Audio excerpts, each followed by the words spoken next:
சென்னை சர்வதேச விமான நிலையத்தில் வாகன பார்க்கிங் கட்டணத்தை மேலும் உயர்த்தி தனியார் நிறுவனம் கட்டண கொள்ளையில் ஈடுபடுவதாக குற்றச்சாட்டு எழுந்துள்ளது. சென்னை சர்வதேச விமான நிலையத்தில் அடுக்குமாடி வாகனம் நிறுத்தும் இடத்தை தனியார் நிறுவனம் குத்தகைக்கு எடுத்த பிறகு பிரச்சினைகளும் சர்ச்சைகளும் தொடர்கதையாகியுள்ளன. இந்நிலையில் 2 ஆண்டுகளுக்கு பின்பு முன்னறிவிப்பின்றி மீண்டும் பார்க்கிங் கட்டணத்தை உயர்த்தியதால் வாகன ஓட்டுநர்கள் அதிர்ச்சியடைந்தனர். குறைந்தபட்ச கட்டணமாக கார்களுக்கு 80 இருந்து 85 ரூபாயாகவும், டெம்போ வேன்களுக்கு 315 இருந்து 330 ரூபாயாகவும் உயர்த்தப்பட்டுள்ளது. இதேபோல் பேருந்து, லாரிகள் மட்டுமின்றி இருசக்கர வாகனங்களும் கட்டண உயர்வில் இருந்து தப்பவில்லை. இந்த கட்டண உயர்வுக்கு வாடகை கார் ஓட்டுநர்கள் எதிர்ப்பு தெரிவித்துள்ளனர். இதுக்கு முன்னாடி பார்த்தீங்கன்னா ஒரு பிக்கப் உள்ள எடுத்துகிட்டு வெளியில் போனால் 40 ரூபாவாக இருந்தது.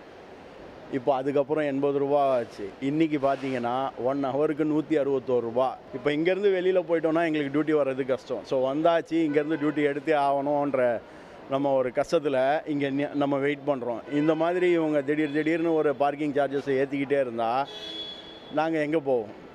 இது தொடர்பாக விமான நிலைய அதிகாரிகளிடம் கேட்டபோது ஒப்பந்த அடிப்படையிலேயே குத்தகை நிறுவனம் பார்க்கிங் கட்டணத்தை சிறிது உயர்த்தியுள்ளதாக விளக்கமளித்தனர். இருப்பினும் போக்குவரத்து நெரிசலை குறைக்கவும் வாகனங்கள் வந்து செல்வதற்கான நேரத்தை உயர்த்தாமலும் குத்தகை எடுத்த நிறுவனம் வசூல் வேட்டையை குறிக்கோளாக வைத்துள்ளதாக ஓட்டுநர்கள் வேதனை தெரிவித்தனர். இதில் என்ன ஒரு நம்மளுக்கு பிரச்சனைனா, ஒன்று 10 நிமிஷம் இன்க்ரீஸ் பண்ணியிருக்கணும். அது இன்க்ரீஸ், ஏன்னா இப்போ அங்கேருந்து மேலே ஏறதுக்கு 5 மினிட்ஸ் ஆகிடுது. அப்படின்னும் போது ஒரு கஸ்டமர் யாரும் 3 லக்கேஜ் 4 லக்கேஜ் கொண்டு வரானா அவன் எப்படி அவன் 10 நிமிஷத்தில் வெளியே போக முடியாது. அப்போ டோல் என்னன்றாங்க, அது எனக்கு தெரியாது, உங்கள் பிரச்சனை அப்படின்னு எங்கள் தலையில் போட்டு விட்டுறாங்க. டைம் ஆச்சுனாக்கா அவங்க டிராஃபிக்கை க்ளீன் பண்ண தானே நாங்கள் டக்குனு, எங்களுக்கு வேறு வேலை இல்லை. வந்தமாக இறக்கி விட்டோமா போயிட்டே இருக்க போகிறோம், ஏற்றனமா போயிட்டே இருக்க போகிறோம். அப்போ அவங்க டிராஃபிக்கை க்ளியர் பண்ணால் நாங்கள் பாட்டுக்கு போயிட்டே இருக்க போகிறோம். அவங்க டிராஃபிக்கை க்ளியர் பண்ணாமல் காசு அதிகமாச்சுனாக்கா காசு கொடுனா நான் எப்படி கொடுக்க முடியும்? தனியார் நிறுவனத்தின் பார்க்கிங் கட்டண வசூல் கெடுபிடி காரணமாக ஓட்டுநர்கள் மட்டுமின்றி பயணிகளும் அவதியுறும் நிலை தொடர்கிறது. எனவே இதில் விமான நிலைய நிர்வாகம் சிறப்பு கவனம் செலுத்தி நடவடிக்கை எடுக்க வேண்டும் என்ற கோரிக்கை வலுத்துள்ளது.